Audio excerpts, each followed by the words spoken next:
wanted This to is the multiply Omaha beach those right here. obstacles Too much all across facility here. on the beach, right? But they were everywhere, such as There. Utah Beach, Omaha Beach, Sword, and so on. But here it was very hard for the soldiers once they landed here, because as you know it, the weather was very bad. So they came from England, which is a far distance because it's at least 170 kilometers away from here. And many of the soldiers were seasick, right? And so the ones who didn't want to get seasick, they had taken pills, but they were drowsy as they got here. So they were exhausted.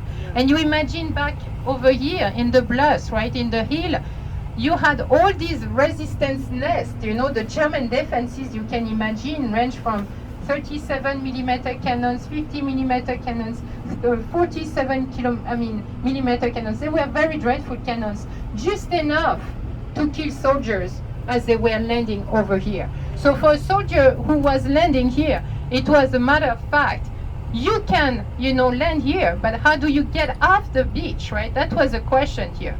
And so that's how they struggled so much, the most. And among the 34,250 soldiers who landed over here, we had at least, but if it's not more, 3,000 soldiers who lost their life. So we, the same thing as Utah and so on, the other sectors, of course. So you had the first wave, the second wave, and so on, right? And so on the first wave, we already had lost 90% of the soldiers. Oh my. Oh my. Ouais, c'est par là où il y a des arbres couchés. Ouais, c'est par là-bas, tu vois. Moi, c'est pareil, à chaque fois, j'ai un autre côté.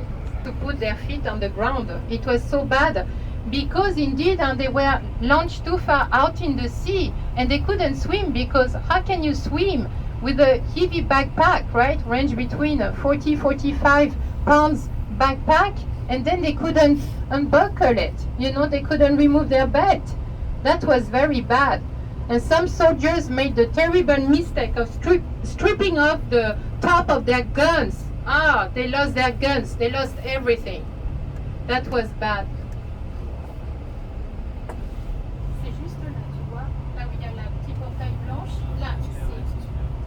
So here we show you, Luis and I, the very first location where we had the very first American cemetery, which is right on the right-hand side, right there. So of course, you imagine back then, when we have the big waves coming over the road, especially in the winter, we don't see today because it's a very